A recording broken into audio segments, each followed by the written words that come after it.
And we are officially live. Hello to all my BC WrestlePod nerds out there. And welcome to another rendition of NXTilosos, the sexiest NXT review show, post show out there. And yeah, we're here for another episode to review this past Tuesday's episode of NXT, specifically week 1 of NXT Revenge, which is like the specialty TV shows that are happening this week and next week. My name is Mikey. I am El Jefe of BC WrestlePod, and joined with me this evening is the Kilt Man. The Pleat Father is in the house. As always, I am here to support my bestie and my jefe. Um, I'm going to touch on one quick thing before we get too deep into this. Mhm. Revenge is kind of like what Backlash tried to be. So far, Revenge is better than Backlash, and I'll fight every single person right now. Well, Backlash hasn't happened yet, but Yeah, it did last year. oh, last Backlash last year. Backlash is only for main roster. Wait, what the fuck am I thinking of then? I don't know what kind of drugs are what kind of acid did you drop? Cause you straight tripping. First off, I don't do drugs. I drink heavily. Second, well, not heavily, but anyway. Secondly, Damn, what way was to the out 2 weeks yourself. of NXT? You mean Gold back? Rush. No, Gold there you Rush. go. I was like, you mean Gold Rush back in November? Yeah, that was stupid. There was a lot of choices that happened that were very, Yeah, that was well, stupid. not necessarily the greatest, but Yeah, I think they did better with. Well, we're done with week 1. I dare say this was really good stuff. I really enjoyed it, and we'll see if we feel the same after next week's. Well, actually, for week 2 of Revenge, we won't be doing an NXT show because we'll be doing all the WrestleMania Hell Week post shows God. next week. Yeah, it'll be Kill an only, yeah. So we'll give you all that information at the end of the show. But if you are new here to BC WrestlePod, we pretty much go live almost every single day. So you can catch us for a bunch of stuff. NXT, AEW, CMLL, TNA. We also cover the international brands, Stardom, Progress, New Japan, Mystery Wrestling. Uh, we are now covering Eve, Battle Girls of Riot Wrestling. Lots of stuff. So you can pretty much find something that you enjoy. We also have social medias at BC WrestlePod where we have our report cards and the previews, so you can read how we thought each episode went and tell us why you agree or disagree. We also have some merchandise available to you at our shop, bcwrestlepodshop.fourthwall.com. Link in the chat as I posted those a few minutes ago, so you should be able to see them, and I will be posting them towards the halfway point and the end of the show once again. And last, but certainly not least, we do a lot. We cover a lot. We pay for a lot of streaming services and editing help and stuff like that.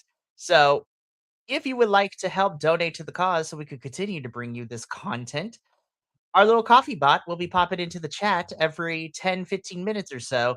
But we understand that times are tough. So please do so responsibly because we love you for being here. And that's all that really matters to us. And if you decide to donate, then it is a bonus to us. But we love you and make sure you take care of yourself and those around you. Alrighty, let's get into NXT Revenge Week 1 because we had a lot of fun stuff. I say, I think from beginning to end, very smooth viewing experience.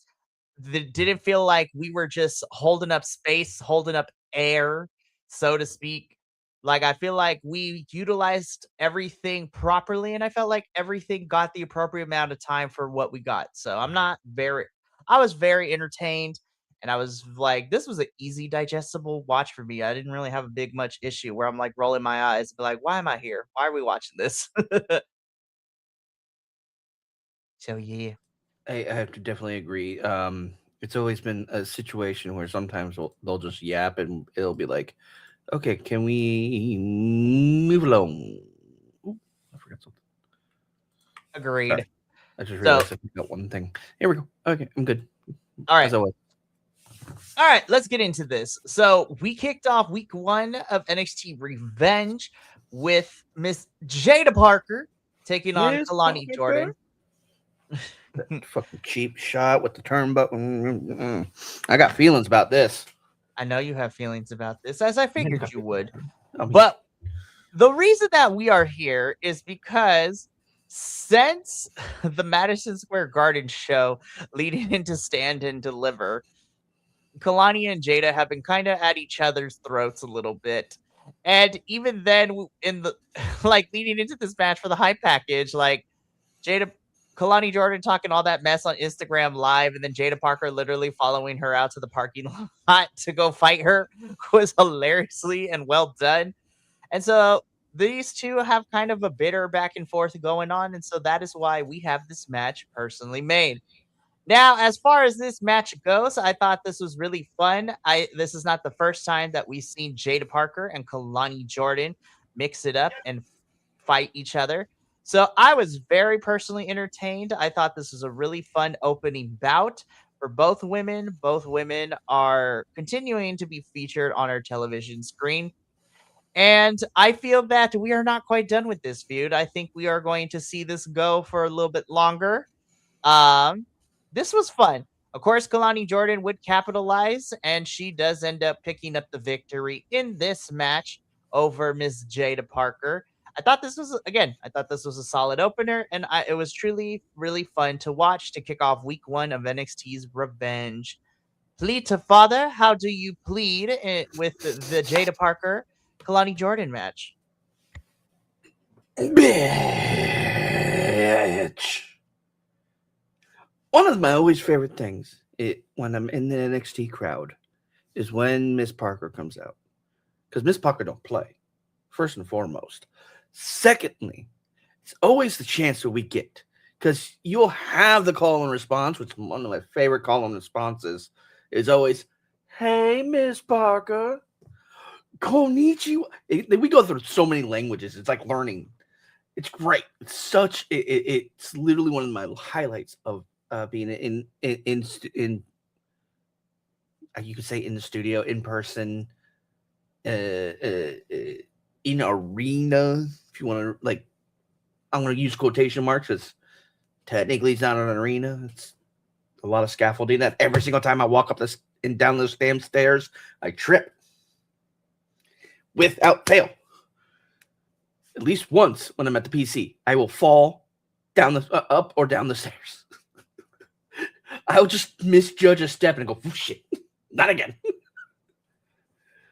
And then we'll have a laugh and then we'll move on. Anyway, so Miss Parker is literally the crowd favorite. Like, you literally went to say something, then pause your mic real quick, and that's why I paused. I was like, what? I caught myself in a yawn, so I was just like, I muted myself so you didn't hear me yawn. My apologies. That works. I was like, we're good. All right, cool. She is the PC favorite. Like, it's very rare that we boo against Miss Parker, and I don't like seeing her lose. I hope her hip is good. If she, I know that she can get it on, from what I understand. But yeah, so it was a good match. I'll say that. I'm not happy with the with the results of the match, but I'm very happy to see Miss Parker on my screen in person whenever I get the chance. So give me more Miss Parker. 100%. And like I said, I don't think we are quite done with these two. I think we're going to get a few more matches out of these two, and I'd be okay with it. So looking forward to where we're going next with both of them. So this was the opening match. Afterwards, we cut backstage where guys Ricky and Ethan are hugging it out. So meanwhile, while Shiloh is working on stuff and he's witnessing this in the background. So essentially, what this little backstage segment is that Ethan Page has a match against Tony D'Angelo for the NXT Championship later on in the night. And Ethan and Ricky Saints, for all intents and purposes, bury the hatchet. Ethan Page gives an invitation to Ricky to help him during the match later on in the show. Ricky says he'll be there, and Shiloh Hill is just watching this all unfold. And Shiloh's like, something is gonna be up. He overhears this, and Shiloh at this moment begins to formulate a plan, which we'll talk about when we get to the match. But yeah, Ricky and Ethan make up for like the 18,000th time.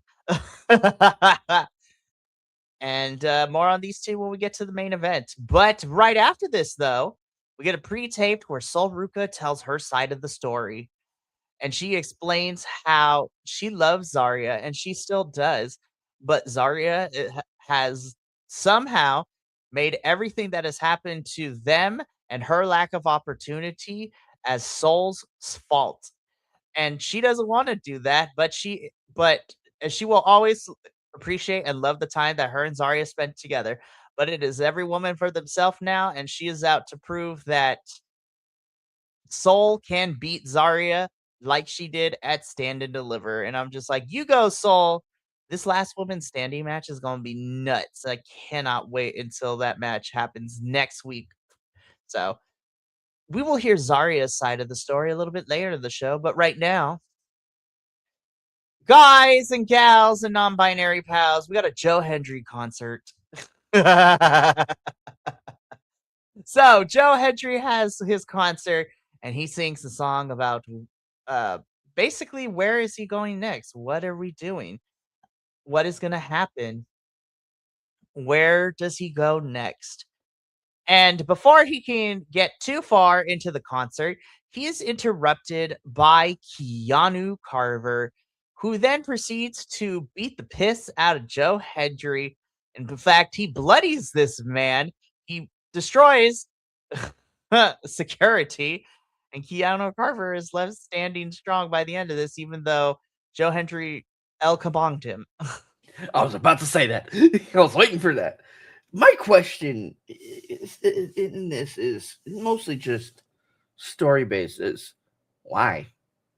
Like, I understand Keanu wants something, but it doesn't make like I don't see a outside of I'm just gonna do whatever the fuck I want because I can mentality, and I don't, which I obviously I don't like. I think um you can have an intelligence behind your ruthless and not just be a giant douche, and just do whatever the fuck you want.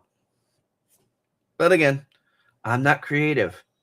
I don't get to make decisions. I just get to bitch about it on the internet while I watch it and enjoy it, and then bitch about it some more, which I probably will be doing a lot this weekend, considering what we're about to look at. Oh, it's gonna be a great time. I don't know what you're talking about. I'm not. Hey, still gonna bitch. I may enjoy it, but I will still bitch because I have That to. is very fair. Because if I don't, Hi, new friend. We're doing great. So it's gonna be fine. You're gonna survive. We always do. Hey, but think about it this way: this will be the last. We get to take a break from WrestleMania next year, given where it's going to be happening. So we got other things we could do. it may. They're still trying to figure out. That is very true. But this is WWE that we're talking about. So I'm like, where there's a will, there's a payoff. Anywho. Where there's a payoff, there will be a WrestleMania. So, but yeah. So we're going to talk more about Keanu Carver a little bit later in the show. But we had a Joe Hendry concert that got interrupted, and Joe ends up bloodied by the end of this segment for his concert.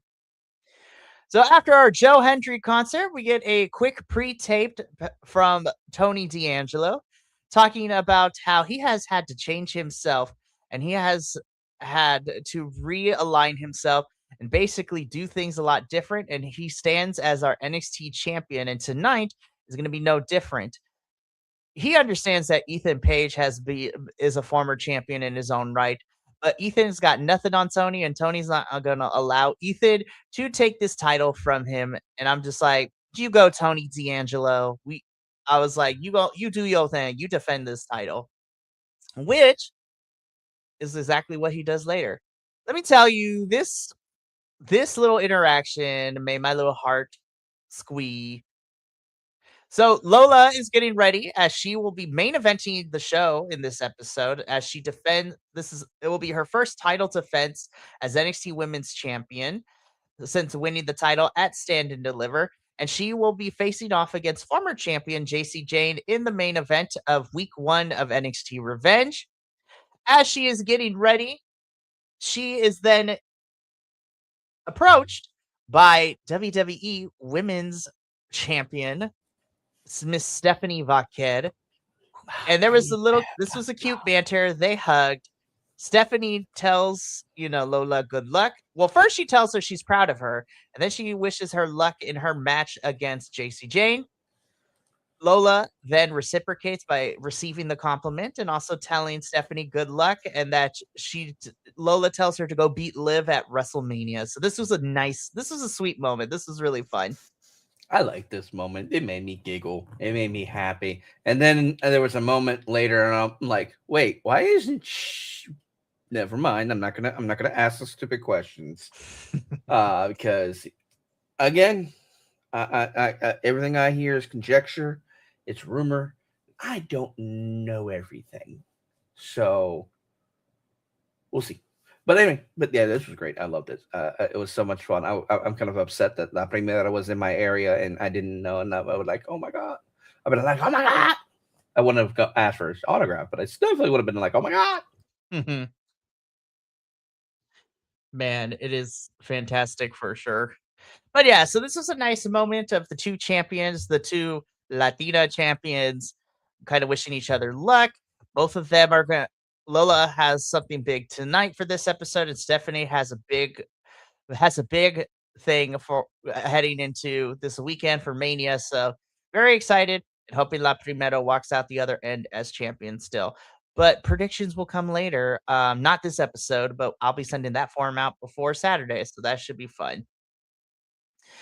But after this, we get into our next match, which is the NXT debut of WWE Evolve talent, Miss Callie Armstrong. I was like, as the only person in this group of NXT hosts, as well as the only person in this BC WrestlePod group of 15 of us, I watch WWE Evolve. Why? It's like I don't already watch enough wrestling every single week. But Callie Armstrong is the first ever WWE Women's Evolve champion, going on a very dominant reign until losing the title to Miss Kendall Gray.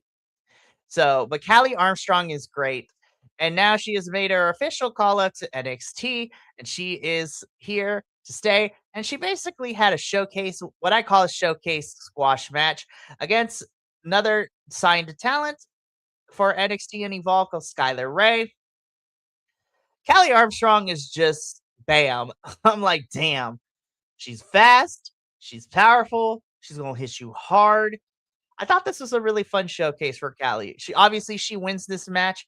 I think this was a really fun introduction for people who do not watch Evolve, and I'm excited to see where we take Callie because I think it's going to be some good stuff. I have to agree. This was a really good introduction to Callie, and a lot of good opportunity, good times here. It's funny is because you say, you're the only one that watches Evolve out of all of us, and that is true. But in my defense, if I tried, I could watch it in person. If I tried, there's a way to do it. It's. I'm gonna break a little bit of immersion. So at the PC, which is just a giant fucking L shape of warehouses, the studio the area that we see NXT filmed it is the main area. It's where it's the top part. It's if you ever see any of Shawn Michaels, actually his most recent TikTok where he's outside the PC, you go to the left of whatever he's shooting. Out front is where we do the matches. We go straight in there. Now, there's a warehouse right next to it. And then at the far end, there's another warehouse that they shoot Evolve in. Um, why they keep it separated, I'm not 100% sure. But hey, if I can get in, I'm going to get in. But anyway, it also requires me to actually drive to that side of. Fuck. That's the one thing I hate about my city. It's a. I lived. Okay, let me preface something. I lived in Atlanta for 5 years. Well, North Carolina, and I hated it. Someone once asked me,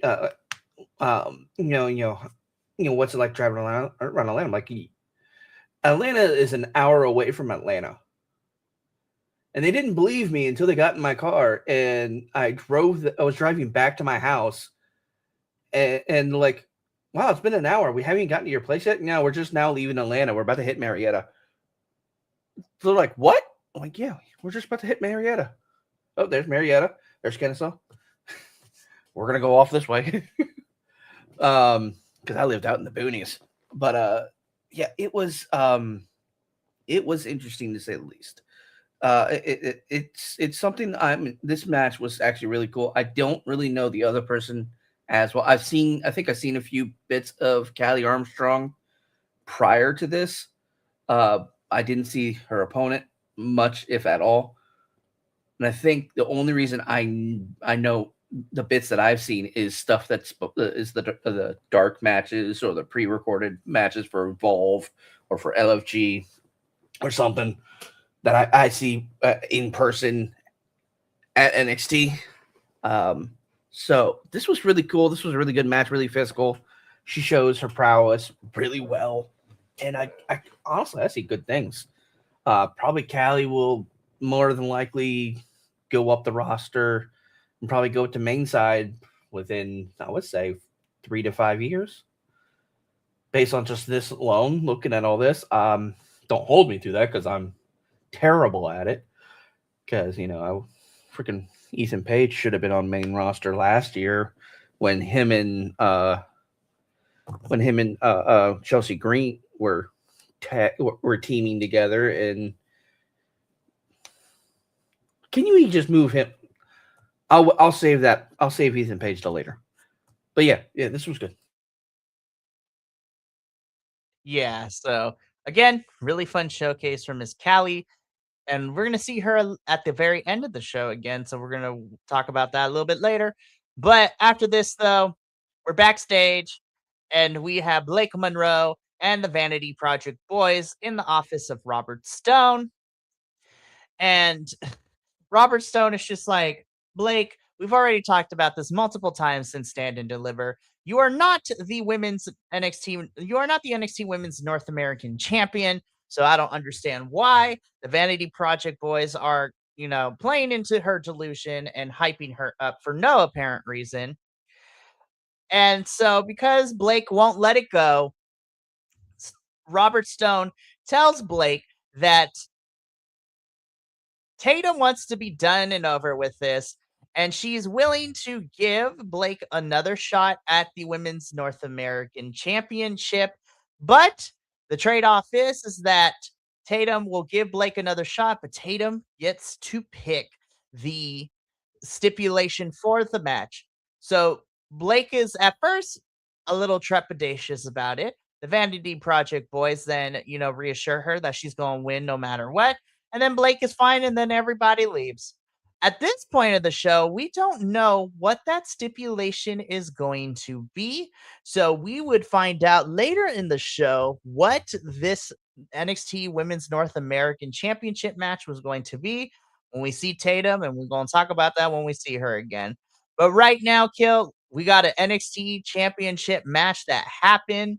Tony D'Angelo, in his first title defense since winning the title at Stand and Deliver, takes on the former champion, All Ego Ethan Page, or a former champion, I should say. And it already started out with shenanigans because we weren't even like 2 minutes into the match before Ricky Saints made his appearance. He was out ringside. And not even 10 seconds of him being out there. All of a sudden, Ricky falls to the floor. I'm like, what happened? I wish you had gotten little screen grabs of that because you just see him go, as hands go, as hands come out from under the ring and goes, grab, then yank. And then 2 minutes later, he comes out. Freaking Shiloh Hill has hogtied this man. no, he did not hog tie him. And I will fight everybody on this because that is not hog tying. If Ricky Saints was hogtied, his hands and his feet would have been bound together. What he did was just literally just rope up his legs, and that's it. Mm. Because so it would be like that. Fair enough. Well, Shiloh Hill ties a rope around his feet and drags Ricky out of the arena. So then it just becomes another one-on-one between Tony and Ethan. This is honestly, this match was a lot of fun. I figured it was going to be. At one point, Tony D'Angelo ends up getting Ethan on the table, tries to slam Ethan through table. Table does not break. And I was like, oh, ow. That's crazy. I think they didn't plan for it to fully come out, or Right. it just didn't drop, I guess. I don't know. But yeah. Sometimes that happens. But it wasn't like a hard spear anyways. So like it really looked a little off. So I'm glad it didn't go through because I felt like Tony would have injured himself if it had. So glad that everyone is okay with this one. Uh to no one's surprise, Tony D'Angelo retains. Dead to rights, hits the dead to rights to Ethan. So Tony is still your NXT champion. I don't know if they're gonna do anything more with Ethan and Ricky, but I'm like, after Mania, I would like to start to see Ethan transition up to main roster. But again, I don't work for this company and I don't make those kinds of decisions. So I am the same, but I still want to bitch about it. In all honesty, Ethan should be moved up to main roster, and him and Chelsea Green need to go back for the U.S. titles and just resume that whole the whole secret Hervis and Secretary of Slay gimmick they had, because that was gold. Like that printed money.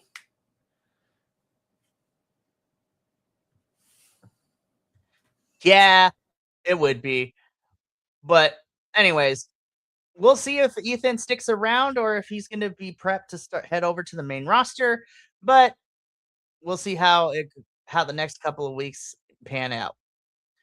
After our NXT Championship match, we go backstage where Ricky is upset that Shiloh tied him up and took him out of the arena. And Ricky finds Shiloh and tells him to not stick his nose in his business, which means that we're probably going to get a feud between Ricky and Shiloh, which I'm here for. Shiloh doesn't necessarily hear. He has a buzzsaw on his hands, asks Ricky to help him, which scares Ricky and the backstage official. And so then Shiloh goes back to working on his project. So I'm like, love you, Shiloh. We're going to see you in a little bit to talk about what you were working on with Tatum this whole entire episode. Promo time. So Miles Bourne gets into the ring. He talks about, his match against Johnny Gargano at Stand and Deliver. And then he talks about how he was thinking about celebrating with his favorite dessert, which I was just like, oh, you sly dog. And I'm very jealous of you.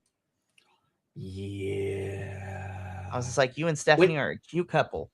When he walked in, because when they did his walk-in video, like, to come in, it was after they did the Lola Vice, Stephanie Becker bit.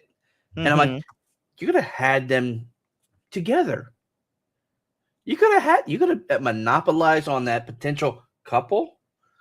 And I don't know. I think that might, again, that whole thing is rumor and conjecture, and I'm not 100% sure if it actually is or not, or what have you, or if there's still, I don't know. No one tells me. So yeah, I'm jealous of that too, because damn. For real. Anyways, though, so after that, though, because he was attacked by Dion Lennox at Stand and Deliver, he's going to be a fighting champion, and so before he gets any further, Dark State interrupts. Dion starts cutting a promo. Miles Bourne fires back at said promo, telling Dion that you got all of Dark State out here. I was just like, if you want this match, I'd be happy to give it to you. But if you and the Dark State boys come down to this ring and beat me up, you are not getting this match. So then Miles then drops this because Miles is playing mind games with Dark State. He tells Dion, it's like, Dion, as the leader of Dark State, you have to make a decision, which then prompted one of my other personal favorites, Mr. Saquon Sugars, to respond, be like, nah, bro, we ain't doing that. They ain't no leader. I was just like, you got it all twisted up, bro. And it's just like, forget this. He's like, forget what you saying, Miles. We about to get in here. We about to square up. And then Dion's like, hold on. I was just like, which then Saquon was not happy with. Dion is like, what you doing, man? And Dion's like, listen, I'm trying to think about Darkseid's future, and that future is that title. And Saquon was like, oh, are you thinking about our future or you future? Bet. And then Saquon drops the mic, starts heading into the ring. Dion runs after Saquon. Miles drops Saquon and the other members of Dark State. So the James Cutler and Mr. Osiris over there grab Saquon. Dion Lennox is like arguing with everybody, and Miles is just standing there with holding the title up as he was watching Dark State fight amongst themselves. And I was just like, the cracks are showing, especially between Dion and Saquon. It is going to be very interesting, this breakup, because this is the breakup I was looking for and looking forward to. Not necessarily, the one that we got with, our lovely ladies of Sol Ruka and Zarya. But beggars can't be choosers. I still will bitch when I can, but hey, welcome to the breakup episode of Dark Lame State, whatever the heck you want to call them. And I'm excited for it. I can't wait for them to be done. And I wonder what will happen afterwards. Right. So it's going to be very interesting for sure to see what happens. But we will continue to follow this development as the weeks go on. After this promo, we get Zarya's side of the story. And Zarya says that she was supportive of Sol from the very beginning, but then Sol only thought about herself. And at every single turn, Sol was either selfish or blamed Zarya for everything that happened. And so, come next Tuesday in the last woman standing match, Zarya is going to prove that she is going to beat Sol Ruka. And I'm just like, I'm still excited from this match. Yeah, and that's pretty much it. I don't have much to say. I want more. Give me. This is a fun for sure. Anyways, so after this though, we get our other first we get our other WWE Speed Tournament match leading into the finals. So I guess the semifinals, if you will. And this has EK Prosper taking on the NXT debut of Mr. Dorian Van Ducks, whatever you want to call it, formerly known as Mike Dukes. Okay. So Mr. Dorian Van Dukes, formerly known as Mike DeVecchio, also known as Mike D. Mike D. Like these nuts. I mean, what? Sorry. Well, listen, I was just like, you know me, and I was like, hey, Mike. No, but for anybody who is not familiar with Dorian Van Dukes or Mike DeVecchio is one of my favorite wrestlers from the European scenes. He comes from, Belgium. He is a very big man, but he is a high flyer as well, and he's got the speed as well. He is so much fun to watch, and I'm excited he's here in WWE, so WWE. Him and EK have a really fun speed match that showcases Dorian, but EK is able to get the win, and he is moving on to the final. So it is EK Prosper versus Lexis King next week to see who becomes the new WWE Men's Speed Champion. God, I hope it's EK. Oh, I do too, but I also really want him to just look. Can he go by Eli Proper or Eli Prosper? Can we go back to Eli? Like this EK is such a bad name for the dude. Ike. It reminds me of the freaking anime Air Gear, where the main character's name was Iki, and the freaking main, like, the love protagonist of it was always Iki, like every 5 seconds, and it's like, it irritates me. He's a great performer. He needs a better name. Just give him Eli. Give him Eli Prosper. That's fine. You know, it's like I want him to be. Yes, I want him to be unique, and I want to be great, have a great name. But EK Prosper it's this pretty much the same way Liv Morgan got Liv Morgan. She was almost Oprah at one point. We love that. It's insane. But anywho, yeah. So we're gonna keep this going though, because we get this final next week. We're gonna see how that turns out, how this all happens. So it's gonna be very interesting for sure. So after this, we're backstage. Robert Stone is chastising Keanu Carver, telling him why he beat up Joe Hendry during the concert. Keanu Carver does not care. Robert Stone says, all right, well, I'm going to give you this match, but don't say I didn't warn you. So we are getting Keanu Carver and Joe Hendry next week at week 2 of NXT Revenge. We can go on to the next segment because there's nothing more to add to this. We learn what Tatum's stipulation is. Robert Stone ends up searching, gets on a step, goes up one of those ladders to find her hanging out in the rafters, so to speak. And Robert's like, can we have this conversation on the ground? And Tatum completely ignores him, which was hilarious. And no, Tatum's she flat out told him no. No, that's true. No, we're moving on. I'm like, yes, Tatum. Also, dude, are you actually scared of heights? Like, that would be hilarious. If you are, you've been up on the top of not only the crow's nest, but also I think you've been on top of freaking in the stands. Stands ain't like, they're up a ways. So it's like a story up. It's almost the same height as where Tatum is sitting now. My dude, you have to go places that are high. I was like, sir, you are gonna be okay. I need you to calm down. But Tatum talks to Robert Stone because Robert Stone asks, have you decided what you want for your match? And before she says anything, we can pan back down to the ground where Shiloh comes in with this big old casket, and Tatum lets Robert Stone know, as well as the rest of us, that next week the Women's North American Championship match between Tatum and Blake will be a casket match. And I'm like, oh, good Lord, here we go. I'm so excited. It has been 4 years, almost 4 years since the last casket match in WWE. The last one was Apollo Crews versus and Grayson Waller.